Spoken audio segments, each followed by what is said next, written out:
नमस्कार सम्मानित साथियों। इस समय आरक्षण का मुद्दा लेकर के बहुत सुर्खियों में है। जनरल के जो लोग हैं, खास करके ब्राह्मण जाति, वो कह रहे हैं कि आरक्षण हटाओ हटाओ। एक हर्ष दुबे हैं जो कहते हैं कि नीट परीक्षा में आरक्षण के वजह से मेरा सिलेक्शन नहीं हो पाया। मैं उनसे कहना चाहता हूं कि हर्ष दुबे, जब तुम अपने ही ईडब्ल्यूएस के आरक्षण के कोटा में क्वालिफाई नहीं कर सकते और तुम पढ़ने में सक्षम ही नहीं हो, सबसे ज़्यादा आरक्षण तो आप लोगों को ही मिला है और उसमें भी आपको सिलेक्शन ना हो पाना ये दिखाता है कि आपके अंदर काबिलियत ही नहीं है और दोष दे रहे हो आरक्षण का। और देश में जितना भी संसाधन है, सबसे ज़्यादा मैंने ग्रोक से सर्च किया कि देश के संसाधनों पर सबसे ज़्यादा किस जाति पर, किस वर्ण पर ज़्यादा कब्जा है, तो सबसे टॉप पर ब्राह्मण का दिखाया गया। और कुछ छोटे से मैं आपको डेटा दिखाना चाहूँगा कि ब्राह्मणों का आरक्षण कहाँ है। असली आरक्षण समझ लो कि ब्राह्मण होने का ही है, पहला आरक्षण। और दूसरा है लोकसभा में जो ब्राह्मण सांसद हैं उनकी संख्या लगभग 80% है। और दूसरा राज्यसभा में जो ब्राह्मण विधायक हैं उनकी संख्या लगभग 96% है। और तीसरा राज्य के राज्यपाल, जिसे राष्ट्रपति नियुक्त करता है, वो लगभग 50% के हैं।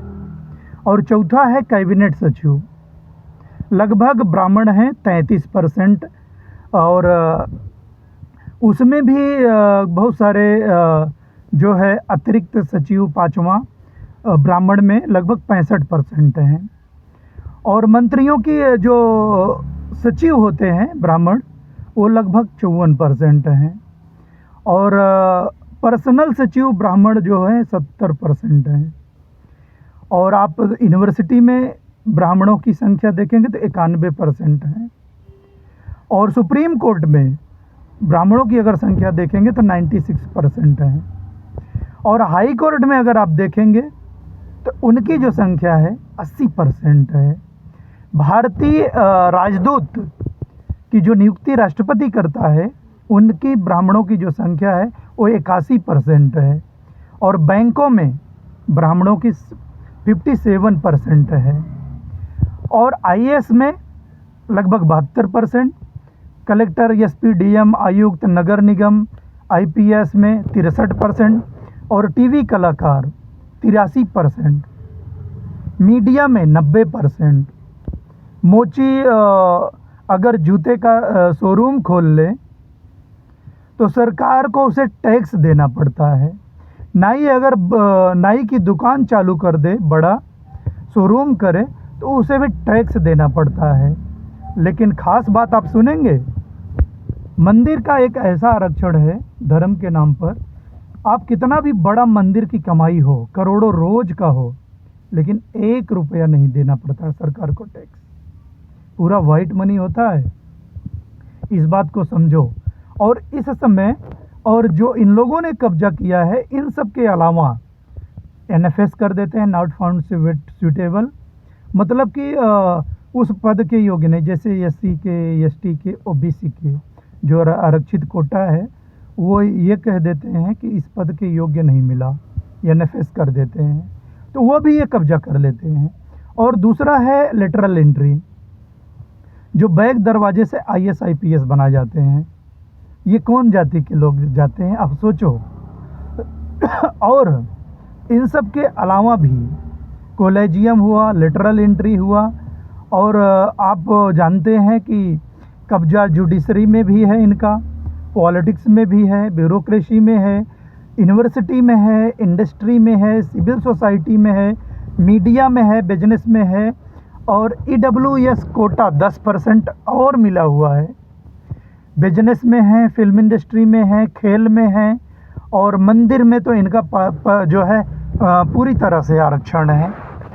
अब आप कल्पना कर लो कि जो लोग आरक्षण के नाम पर पूरे देश के संसाधनों पर सबसे ज़्यादा कब्जा है और वही रोना रो रहा है, आरक्षण को गाली देता है।